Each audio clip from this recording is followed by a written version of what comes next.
about this new software that I'm using, and the only practice I get is actually when I'm streaming. So I saw that there were some people in the live chat yesterday and not really sure how to access it, so I'm gonna try to go into YouTube right now and actually sort of watch myself, preferably without any volume, to see if you guys are there. Yep, there I am. So I'm definitely live, and today I just wanted to talk about, like, this is just gonna be short again. If you're bored with eating the same food every day. So being on a low carb or a carnivore diet can sometimes feel extremely restrictive and boring, especially after you've done it for a couple of weeks. That's usually when your brain is going to kick in and say, hey, we're a little bit sick of this. Can we have something else? And if you haven't had that, I envy you, because I definitely have that. I'm not going to lie. I felt like I'm gonna go completely insane if I eat another steak. And my brain is just screaming for something that is a lot more interesting. And there are obviously ways of helping your brain kind of getting out of that by eating something that has a little bit more taste, maybe. Hi Tracy, I see you. Yes, I see the comments. I'm glad you're not bored. You're lucky. I do get bored, but then I get satiated with the protein very quickly. So if you feel like you need to taste something different and you're finding yourself just thinking that this way of eating is just extremely boring, you have to do something about it, it's not working, how is that going to be sustainable, or what's the point of eating this way if it's going to take away all the joy in your life, just know that it has absolutely nothing to do with your diet. Your diet is not boring, but your brain is looking for pleasure, for a lot more pleasure than you're going to get out of eating natural foods. And you can never find this amount of pleasure eating unprocessed natural foods. It's not going to happen. You have to go through an adaptation period before you can start enjoying these foods to the level that you probably should. Hi Patricia. Tracy says, I eat to live, I do not live to eat. Yeah. That's the mindset you want to have. Like, eat for your body, for what your body needs. Don't eat to entertain yourself. There are other ways of entertaining yourself that can actually be a lot better for you.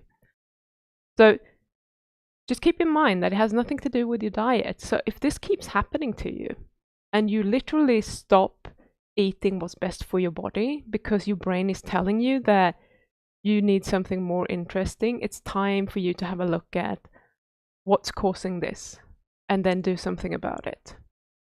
So your primitive part of the brain is always looking for pleasure. That's what it does, among other things, but it always looks for pleasure. And it knows that carbs are giving a lot more pleasure than protein or fat. Or carbs coupled with fat is just like the dream, okay? So it will do whatever it can to get you to eat some carbs. It's not a deficiency in most cases. It's not because eating this way is dangerous. It's not because your body needs carbs, because your body can make carbs. It has absolutely nothing to do with that. It's simply just a primitive response in your brain. And in this society that we live in right now, where we have like tasty carbs everywhere, it's just a very simple brain error. That's what it is. Your brain is confused because it's not made to be in this environment. The environment is not right for your brain. So eating those carbs will not serve you in any way. So to stop this behavior, you need to get to the root cause of the problem. And that is a neural pathway in your brain that has been established as a result of our innate survival mechanism. Okay? And that is being triggered by foods that in nature, if these foods existed in nature, would have been very beneficial for our survival. Luckily, they don't, but I'm sorry to say that a lot of kids grow up now and they don't really know. They don't know what real foods are. They are confused because they are only presented with the processed crap.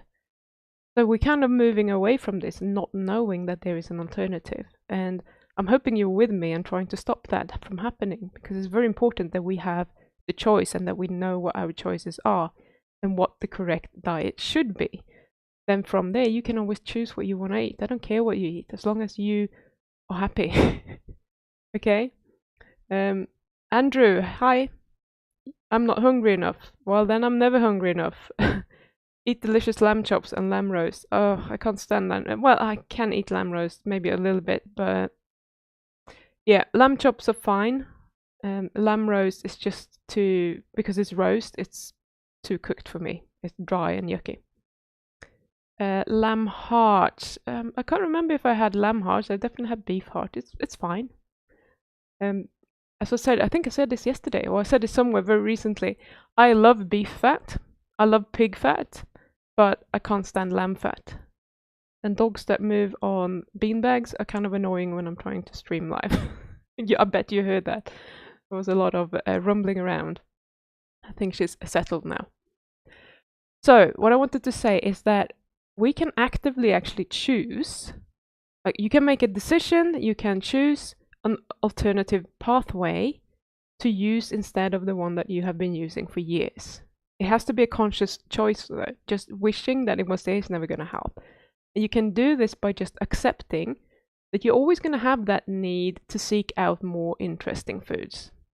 It will be there, and it will be happening a lot of the time as long as this is the dominant pathway. So you just need to create an alternative pathway to give your brain a different alternative, and then just steer it in the right direction when you have cravings, etc. So you just need to start practicing a different response each time you want to go to the carbs.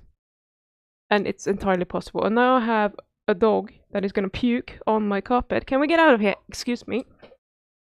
Oh, for goodness sake. Too late. Entertainment, live streaming. Now I'm standing above a pool of puke. So I hope I'm at least entertaining you. Thank you, Puffy. Problem dog number 1. Okay, so I'm going to cut this short because I need to clean the carpet. So start practicing that, and if you need any help with that, I'm going to run the Master Your Carb what is it called? Master Your Carb Cravings Challenge starting on the 24th, and I'm going to be in there. I'm going to live streaming, hopefully no dog pukes going on at the time. And I'm going to stream live every day. There will be homework. I'll be hopping into the group and just try and help you with your homework, etc. So I'll be there and just help coaching you through that for 7 days as much as I can. So if you want to learn how to kind of actually manage your cravings and how to shift that neural pathway, just join the challenge by signing up on the link in the description. It should be there. It's free, and I'll be supporting you, coaching you the whole week. So I will see you there. Time for me to go and clean up. If I can just find where to